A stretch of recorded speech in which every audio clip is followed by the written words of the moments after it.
Students, आज हम आपको बीएससी सेकेंड ईयर में हमने आपको बताया था टैक्सोनॉमी हमें पढ़ाना है। तो आज हम टैक्सोनॉमी पढ़ा रहे हैं और आप सभी जानते हैं कि ये टैक्सोनॉमी जो है ये पूरा रिटन वर्क है।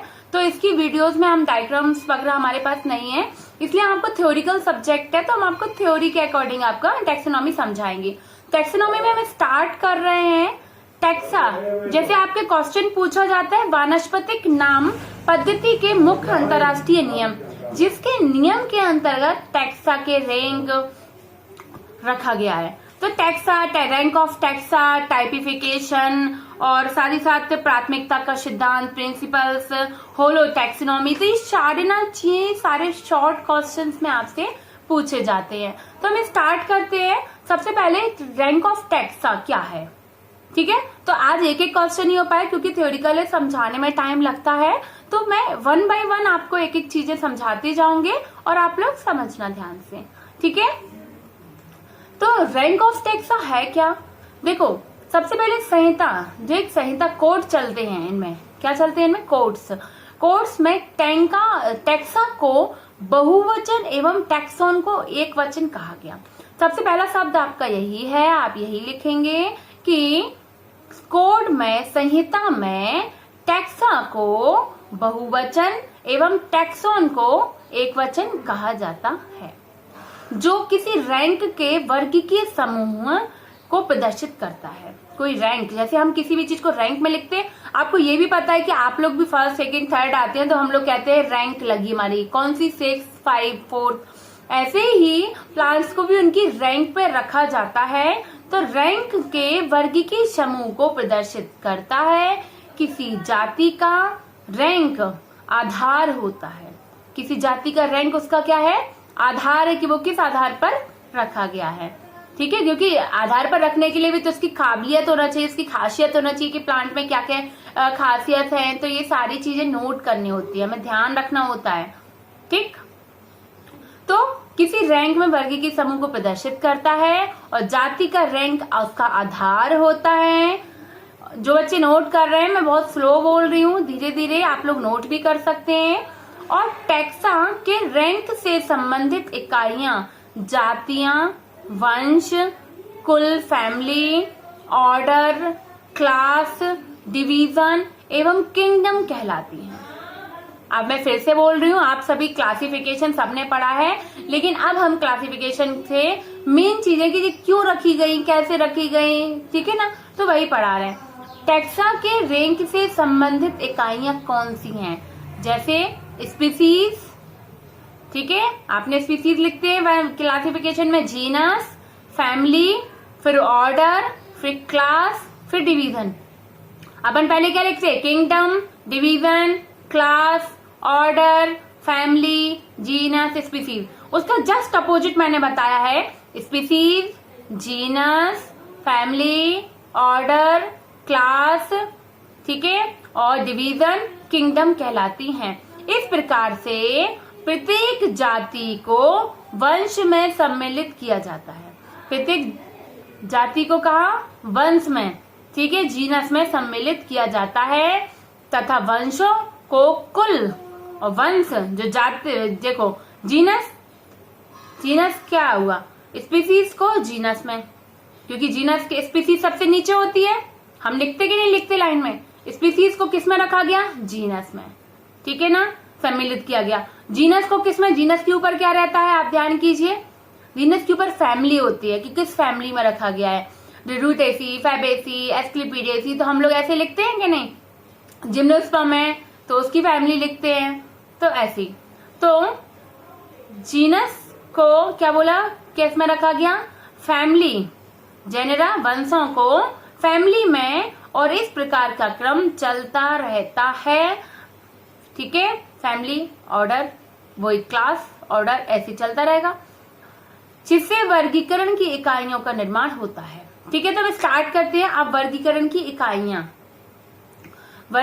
इकाइयां, तो सबसे पहले नाम पद्धति में उन नियमों का उल्लेख किया जाता है जिसमें पादपों को वर्गीकृत करना होता है, नाम पद्धति में उन पादपों का उल्लेख करना होता है जिन पादपों को वर्गीकृत करना होता है निम्न उदाहरण में सबसे बड़ी इकाइयों से निम्नतम इकाइयों तक अवरोही क्रम में प्रतिक्रमण रूप से वर्गीकरण की इकाइयों को विन्यस्त किया जाता है। अवरोही क्रम समझते हैं आप, घटता हुआ, तो वही नीचे की ओर हम उसी को क्रम को बताते जाते हैं। ठीक है, कोष्ठकों में दिए गए उदाहरण से अब हम सबसे पहले बात करते हैं किंगडम की। फर्स्ट पॉइंट जो बच्चे नोट कर रहे हैं वो नोट कर लीजिए, फर्स्ट पॉइंट डालकर किंगडम डाल लिया। जगत जिसको हिंदी में कहते हैं किंगडम, जगत। ठीक है, पादप जो वेजिटेबल प्लांट का नाम kingdom vegetable plant. Division, division में क्या रहेगा आपका, डिवीजन डालिए second point. Thallophyta, Bryophyta, Pteridophyta, Spermatophyta, Engler पेंटर द्वारा प्रस्तुत एम्ब्रियोफाइटा। टेरिडोफाइटिक प्लांट पढ़ते हैं, जिम्नोस्पर्मिक प्लांट पढ़ते हैं, थैलोफाइटिक प्लांट्स पढ़े हैं। ठीक है, तो इसी प्रकार से हम लिख सकते हैं। ठीक है, सब डिवीजन क्या होता है, उसके अंतर्गत, डिवीजन के अंतर्गत क्या, सब डिवीजन, प्रविभाग, जिम्नोस्पर्मी, क्या लिखेंगे, जिम्नोस्पर्मी। देखिए नोट करते जाइए आप लोग, इंपॉर्टेंट है ये चीज। ठीक है, और जिम्नोस्पर्मी ऐसे एंजियोस्पर्म से क्या लगा इसका सब क्लास, सब डिवीजन में एंजियोस्पर्मी, मी वर्ड लगा दिया यहाँ पर, मी मतलब MAE। ठीक है, नेक्स्ट है फोर्थ हेडिंग डालिए, फोर्थ पॉइंट क्लास, वर्ग। कौन से वर्ग में रखा, इसके नीचे मोनोकोटाइलिडनी, मोनोकोटाइलिडनी। अब यहाँ पर मी लगा था, यहाँ नी, NEAE। स्पेलिंग का भी बहुत ध्यान रखिए, इसमें री वाला लगा था, यहाँ पर नी बड़ी की, तो डाइकोटाइलिडनी। ठीक है, मोनोकोटाइलिडन भी हो सकता है, डाइकोटाइलिडन। क्लास, सब क्लास, तो आर्की क्लेमाइडी सब क्लास। ऑर्डर लिखिए 6 पॉइंट डालकर, ऑर्डर रोसेल्स, एल्स लग जाता है, ऑर्डर में क्या लग जाता है, एल्स। तो ये किसमें, रैंक ऑफ टैक्सा में ही पढ़ रहे हैं अपन। ठीक है, तो यहाँ क्या करना है, ऑर्डर में रोसेल्स। यदि संरक्षित है तो ऑर्डर के अंत में एल्स लगता है, ALES। ठीक है, अब लिखिए सब ऑर्डर रोजेनी, रोजेल्स लगा था, अब यहाँ पे एल्स की जगह नी लगा दिया, रोजेनी। आरो रोसी, रोजी, आरो ऐसी, SI सॉरी, NEAE, रोजेनी। इसके अंत में इनी लगता है, क्या लगेगा, आप डैश लगा के लिख लीजिए, रोज इसमें, और सब ऑर्डर में क्या लगता है, इनी। ठीक है, EA, ठीक है, इनी लग गया, INEAE। अब लिखिए फैमिली, फैमिली क्या है, रोजेसी, ROSACEAE, AC लगता है। फैमिली के अंत में क्या लगता है, लिख लीजिए, फैमिली के अंत में लगता है ACEAE, AC लगता है।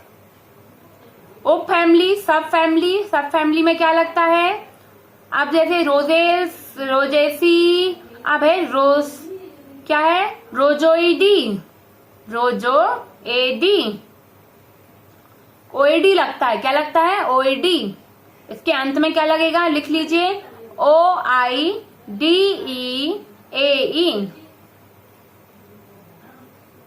सब फैमिली में OAD। अब लिखिए ट्राइब, 10 पॉइंट है, ट्राइब, रोजी, ई लगता है, EAE, रोजी। ठीक है, अब लिखिए नेक्स्ट रोजनी, उप ट्राइब रोजनी, तो उप ट्राइब के अंत में इनी लगता है, INAE, इनी लगता है। अब नेक्स्ट 12वां पॉइंट है जीनस, जीनस क्या रहेगा, रोजा। नाम बॉटनिकल नेम में जीनस और स्पीसीज क्या रहेगा, रोजा। तो जीनस क्या है, रोजा। सब जीनस क्या है, सब जीनस यूरोजा उपवंशों के नाम के सामान्य पदार्थों जैसे होते हैं और वंशों के नाम मिलते जुलते होते हैं। वंश के नाम क्या होते हैं, एक दूसरे से मिलते जुलते होते हैं। ठीक है, सेक्शन सेक्शन एवं उप सेक्शन ऐसी विभाग होती है जिनमें उपवंशों का नाम प्राप्त नहीं होता। जाति क्या है स्पीसीज? देखिए रोजा गैलिका, गैलिका क्या होती है? गैलिका। इसकी संस्तुतियां जातियों के नामों के लिए लागू होती हैं। तो जैसा कि मैंने आपको बताया कि स्पीसीज तो ये नॉर्मल बात है, जाति और स्पीसीज तो हम लिख सकते हैं, ठीक है। जाति में निम्न कोटि वाले संवर्ग महत्व में अवरोही क्रम में होते हैं। उपजाति, किस्म, वैरायटी, सब वैरायटी, होर्मा, क्लोम, ठीक है। अपवाद, एक अपवाद को छोड़कर नाम पद्धति के नियमों को विकास की प्रगति की जांच, भूल, सुधार एवं संशोधन के आधार पर रैखिक विकास द्वारा निरूपित किया गया है, ठीक है। तो आपको रैंक ऑफ टेक्स्ट से समझ में आई कि किस प्रकार से जो भी आप क्लासिफिकेशन में रैंक ऑफ टेक्स्ट लगाते थे, मतलब आप क्लासिफिकेशन में जो भी क्रम आप लिखते थे वही क्या है, हमारी रैंक ऑफ टेक्स्ट कहलाती है। क्लियर? ठीक है। Thank you students. आपको क्लियर है तो आप बता दीजिएगा, और मैंने आपको इसी तरीके से स्लो स्लो बताया कि आप नोट्स कर सकें। Thank you.